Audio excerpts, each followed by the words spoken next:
Cricket world cup league 2 में इस बार की अगर बात करें तो 8 टीमें इस बार हुई। नीदरलैंड्स जो है वो यहाँ पर एंट्री हुई नीदरलैंड्स की, और कनाडा यहाँ पर एक फ्रेश टीम आई पिछले क्रिकेट वर्ल्ड कप लीग 2 से। इस सीजन की अगर बात करें तो डेफिनेटली पीएनजी को इस बार जो है मिस आउट करना पड़ा। और जो भी फैंस है, जो क्रिकेट फैंस है या व्यूअर है, जो भी पीएनजी को मिस कर रहे थे, लगता है उनका इंतजार कहीं ना कहीं यहाँ पर हमें खत्म होता हुआ नजर आ रहा है, क्योंकि पीएनजी जो परफॉर्मेंस वहां दे रही थी वो जिम्मा शायद इस बार यूएई ने संभाला हुआ है कि हम लास्ट में नंबर पर ही रहेंगे और लगातार अपनी परफॉर्मेंस में गिरावट ही लाएंगे, इंप्रूवमेंट कुछ लाएंगे नहीं, जो पीएनजी ने पिछले सीजन में हमें करके दिखाया था। शुरुआत तो कम से कम ऐसी ही हुई है, 4 मैच हो चुके हैं, अभी तक कोई भी पॉइंट्स नहीं, 8वें नंबर पर यूएई, और इंप्रूवमेंट परफॉर्मेंस में भी कोई गुंजाइश अभी तक हमें नजर आई नहीं है।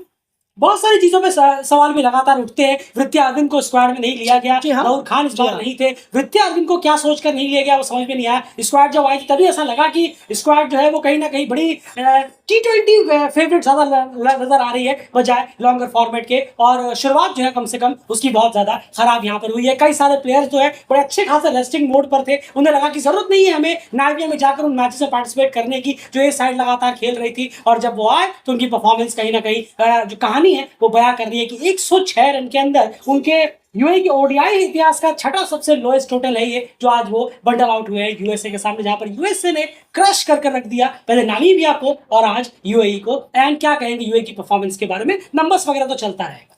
नहीं, बिल्कुल बिल्कुल सही कहा है आपने। और कहना होगा वृत्या अरविंद को ना लेना ये भी एक सरप्राइजिंगली बहुत एक अजीब सा फैसला था, सरप्राइज डिसीजन था वो उनको ना लेने का। वहीं मोहम्मद वसीम भी जिस तरीके से रन्स नहीं थोड़ा सा बनाने में नाकामयाब हो रहे हैं, तो इससे टीम पर आज के मैच में 10 विकेट में 3 जो है वो स्टंपिंग हुए हैं। एक आपको बल्ला तो छोड़िए, क्रीज पर खड़े रहना है वो भी नहीं हो पा रहा प्लेयरों से। नहीं, बिल्कुल सही कहा आपने, ये घोर लापरवाही है, रिस्पॉन्सिबिलिटी है। जरूर है। और इस हार के लिए कोई एक्सक्यूज या बिल्कुल कहना होगा जिस तरीके से आउट हुए हैं शुरू के बल्लेबाज, जैसे कि बात करें आप मोहम्मद वसीम को देखें, उसके बाद आप नजर डालें आलिशान शराफू को देखें, तो ये कुछ बल्लेबाज थे जो अच्छी बॉलों पर आउट हुए हैं। क्रेडिट जरूर देना होगा सामने वाले बॉलर्स को, बॉलिंग जरूर अच्छी कराई है। विष्णु सुकुमारन का जो फैसला है वो गलत गया है, जरूर वो आउट नहीं थे, लेकिन उनको आउट दिया गया। और तो डिस्प्ले अब थोड़ा सा और बेहतर क्रिकेट यहाँ दिखाना चाहिए था। जो बल्लेबाज आउट हुए हैं ऊपर के, आर्यन शर्मा जो ओपनर हैं वो ए साइड में भी खेले थे, उनको यहाँ रन्स करने की जरूरत थी। राहुल चोपड़ा जो बल्लेबाज थे उनको भी यहाँ रन्स करने शुरुआत मिली थी 32 रन की। बिल्कुल बिल्कुल सही कहा आपने। और तो इसलिए यूएई के बल्लेबाजों का खासा आज कहना होगा बहुत ही पुअर आउटिंग रही है, और डिसीजंस तो कप्तान के अजीब रही।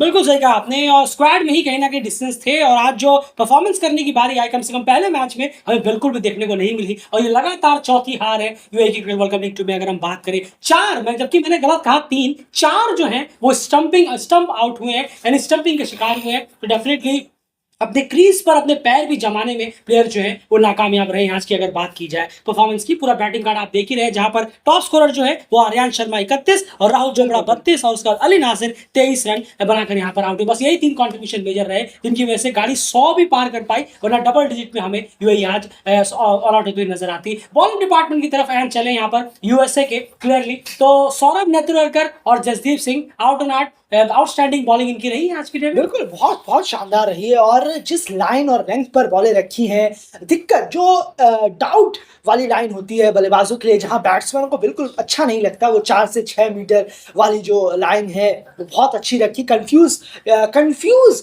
कहना होगा बहुत शानदार किया दोनों ही बॉलर्स ने। सौरभ के 2 विकेट ये दर्शाते नहीं है कि उन्होंने किस कदर कैसी बॉलिंग कराई है। आउटस्टैंडिंग इन और आउट निकाल रहे थे वो बैट्समैनों के लिए, और लगातार 6 ओवर उन्होंने कंटिन्यूसली डाले हैं। बिल्कुल इतनी एज में आके इस तरीके से बॉलिंग कराना वाकई में ये शानदार। और कहना गलत नहीं होगा, वो एसोसिएट्स में one of the best left arm pacer है। हाँ बिल्कुल वो जहीर खान की कहीं याद दिलाते थे, जिस तरीके से उनको आते हैं दौड़ते हैं, थोड़ा बहुत पुराना बहुत ओल्ड स्कूल उनका जो है बेसिक्स रहते हैं, फॉलो थ्रू उनका ओल्ड स्कूल की तरह है, कुछ हमें देखने को नहीं मिलता। सिंपल और सरल है काफी उनका जो फॉलो थ्रू है, रनर अप है, बहुत शानदार है।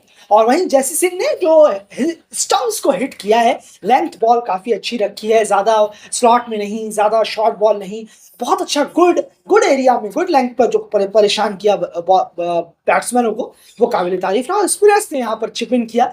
ज़रूर है, फिर से कहूँगा मैं, शायद एक डिसीजन जो था वो गलत था।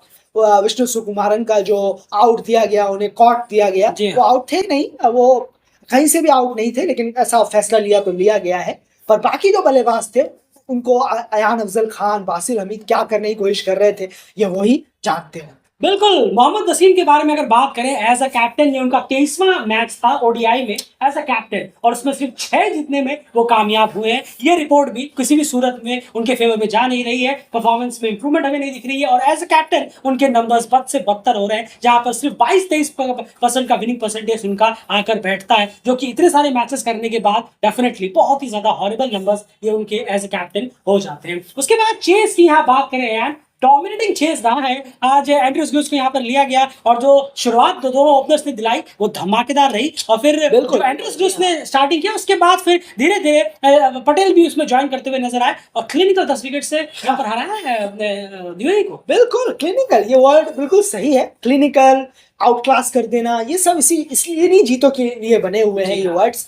और स्मिथ पटेल लगातार अच्छा कर रहे हैं टीम के लिए। चलिए, एक ओपनिंग शायद कोई एक ओपनर मिलते हुए नजर आ रहे हैं जी, बहुत अच्छा कर रहे हैं वो। नीदरलैंड में भी जबरदस्त बैटिंग की थी। जरूर, तो उम्मीद रहेगी बस ऐसे ही करते रहें, टीम के लिए चिप इन करें, थोड़ा पार्टनरशिप कर दें, विकेट ना गिराएं, बहुत अच्छा है। और एंड्रयूस ग्यूस आज पहला मैच खेल रहे थे ओडीआई में, और इसी में उन्होंने हाफ सेंचुरी कर ली, और शतक की तरफ बहुत अच्छा बढ़ रहे थे, लेकिन क्या करें, रनिंग कम थे। पर बहुत अच्छा खेले, बहुत शानदार खेले। बिल्कुल, बहुत अच्छे शॉट्स भी लगाए हैं, जो आप हमारे कम्युनिटी में कुछ देर बाद जरूर आप देख पाएंगे। खैर, उसके बाद बॉलिंग डिपार्टमेंट की बात करते हैं। रन्स महज 107 रन थे। ये हम दावा नहीं कर सकते कि ये बॉलर्स जो है वो डिफेंड कर लेते, लेकिन वो फाइट भी हमें दूर दूर तक नजर नहीं आई। फाइट भी होती है तो तारीफ के काबिल होती है कि चलिए 107 रन पर आपने 5 या 6 विकेट टीम के गिरा दिए, या बहुत दिक्कत की हो, लेकिन बहुत ही इजीली एंड्रयूस ग्यूस और पटेल जो है वो पिक कर रहे थे बॉलर्स। बिल्कुल बिल्कुल, बहुत आसानी से, कोई दिक्कत नहीं हुई, लाइन और लेंथ से भी कोई परेशानी नहीं हुई, काफी आगे बॉल रखी गई, सिंगल्स, बाउंड्रीज लगातार आ रहे हैं।